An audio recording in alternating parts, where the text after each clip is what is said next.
नेता ने मुझे गंदी नाली का कीड़ा कहा। भारत की राजनीति रुक नहीं रही है, वो असीमित है। ये हमारे चरित्र पे बोल रहे थे, हमारे पॉलिसी पे नहीं बोल। नमस्कार दोस्तों, देश दुनिया की बड़ी और अहम खबरों के साथ हम फिर हाजिर हैं। यहां आपको मिलती है सच्ची अपडेट बिना फालतू बातों के। नजर डालते हैं आज की सबसे पहली और बड़ी खबर पर। दोस्तों, आम आदमी पार्टी के नेता संजय सिंह ने बीजेपी पर नफरत की राजनीति करने का गंभीर आरोप लगाया है। उन्होंने कहा कि देश में लगातार समाज को बांटने की कोशिश हो रही है। कभी हिंदुओं को मुसलमानों से लड़ाया जाता है तो कभी मुसलमानों को सिखों से। संजय सिंह का कहना है कि ये नफरत की राजनीति रुकने का नाम नहीं ले रही है और इससे देश की एकता को नुकसान पहुंच रहा है। आइए पहले उनका पूरा बयान सुनते हैं, फिर इस मुद्दे पर विस्तार से चर्चा करेंगे। नफरत की राजनीति रुक नहीं रही है, वो असीमित है, उसकी कोई सीमा नहीं है। पहले हिंदू को मुसलमान से लड़ाओ, फिर हिंदू को सिख से लड़ाओ, फिर हिंदू को ईसाई से लड़ाओ, फिर हिंदू को हिंदू से लड़ाओ, जाट को गैर जाट से लड़ाओ, मराठा को गैर मराठा से लड़ाओ, दलित पिछड़े सवर्ण को आपस में लड़ाओ। अभी आप एक बिल लेके आए, उस बिल के बारे में सुप्रीम कोर्ट ने कहकर रोक लगा दिया कि यह बिल तो अस्पष्ट है, इसमें कोई स्पष्टता नहीं है इस बिल में। दोस्तों, संजय सिंह ने बीजेपी सरकार पर गंभीर आरोप लगाते हुए कहा कि देश में नफरत की राजनीति को बढ़ावा दिया जा रहा है। उनका कहना है कि लोगों को आपस में लड़ाने की कोशिश हो रही है। कभी मुसलमानों और हिंदुओं के बीच तनाव पैदा किया जाता है तो कभी सिखों और हिंदुओं के बीच।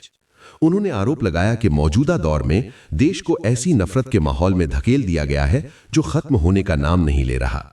अब बढ़ते हैं दूसरी बड़ी खबर की ओर। दोस्तों, इमरान प्रतापगढ़ी ने नए भारत की कुछ सच्चाइयों का जिक्र करते हुए सरकार पर सवाल उठाए हैं।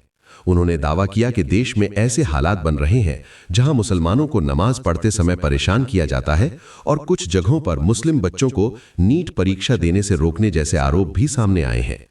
आइए पहले उनका बयान सुनते हैं, फिर इस पूरे मुद्दे पर विस्तार से चर्चा करेंगे। ये नया भारत है जहां असम का चीफ मिनिस्टर खुलेआम संवैधानिक प्रोटोकॉल तोड़कर कहता है कि मुसलमानों को इतना टॉर्चर करो कि वो राज्य छोड़ने पर मजबूर हो जाएं। वो कहता है कि अगर कोई मियां रिक्शा वाला 5 रुपए मांगो तो उसे 4 रुपए दो ताकि वो परेशान हो सके। ये नया भारत है जहां बरेली में खाली घर में नमाज पढ़ने पर पुलिस मुकदमा दर्ज करती है। ये नया भारत है जहां क्रिसमस की तैयारी करते हुए ईसाइयों पर सरकार मुकदमा दर्ज करती है। ये नया भारत है जहां जम्मू कश्मीर में नीट का एग्जाम क्वालिफाई करने वाले 50 बच्चों में अगर 42 मुसलमान होते हैं तो फिर मेडिकल कॉलेज की मान्यता ही रद्द होती है और जश्न मनाया जाता है। दोस्तों, सवाल यह है कि आज देश किस मोड़ पर आकर खड़ा हो गया है। आरोप लगाए जा रहे हैं कि मौजूदा माहौल में नफरत की बातें ज्यादा सुनाई दे रही हैं और समाज में दूरी बढ़ती जा रही है। कई लोग कहते हैं कि कभी ऐसा दौर था जब हिंदू मुसलमान साथ बैठकर खाते पीते थे और आपसी भाईचारा दिखाई देता था, लेकिन अब चर्चा का केंद्र धर्म और पहचान की राजनीति बनती जा रही है। इन्हीं मुद्दों को लेकर सरकार की नीतियों और देश के सामाजिक माहौल पर लगातार बहस चल रही है। अब बढ़ते हैं आज की तीसरी सबसे बड़ी खबर की ओर। दोस्तों, आखिर उस किताब में ऐसा क्या लिखा है जिसके बारे में बोलने से राहुल गांधी को रोका गया? क्यों इस मुद्दे पर संसद के भीतर इतना हंगामा देखने को मिला और क्यों विपक्षी दल लगातार सवाल उठा रहे हैं? बताया जा रहा है कि जैसे ही राहुल गांधी उस किताब के कुछ हिस्से पढ़कर सुनाने लगे, माहौल अचानक गर्मा गया और उन्हें आगे बोलने से रोक दिया गया।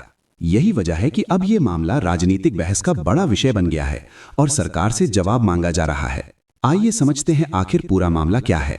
ये हमारे चरित्र पे बोल रहे थे, हमारे पॉलिसी पे नहीं बोल रहे थे। ये कह रहे थे कि मल्टीनेशनल है।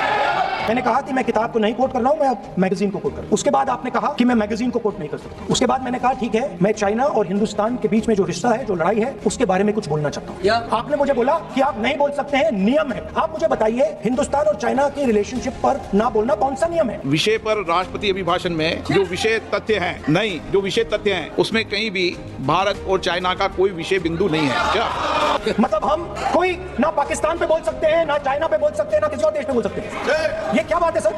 मैंने फिर माननीय प्रतिपक्ष के नेता, आप फिर बोल रहे हैं। आप मुझे लगता है कि आज तय करके आए कि आपको बात नहीं रखनी। नहीं, आप नीतियों में बोले, पॉलिसी में बोले, आलोचना करिए, कितनी भी आलोचना करिए, नीति पॉलिसी में आलोचना कीजिए। आप जो मेंबर पार्लियामेंट थे, ये हमारे चरित्र पे बोल रहे थे, हमारे पॉलिसी पे नहीं बोल रहे थे। दोस्तों, सवाल ये उठ रहा है कि इस किताब की सच्चाई सामने आने से आखिर इतनी बेचैनी क्यों दिखाई दे रही है? क्यों राहुल गांधी को संसद में अपनी बात पूरी तरह रखने से रोका गया? ये भी अब राजनीतिक बहस का विषय बन चुका है। बताया जा रहा है कि इस किताब में भारत चीन तनाव से जुड़े घटनाक्रमों का जिक्र किया गया है जिन पर सरकार की भूमिका को लेकर विपक्ष सवाल उठा रहा है। विपक्ष का आरोप है कि उस समय लिए गए फैसलों की पूरी सच्चाई देश के सामने आनी चाहिए, जबकि सरकार इन आरोपों को खारिज करती रही है। यही वजह है कि ये मुद्दा अब संसद से लेकर जनता के बीच तक चर्चा का केंद्र बन गया है। आखिर सच क्या है, इसी पर सियासी टकराव तेज होता दिखाई दे रहा है।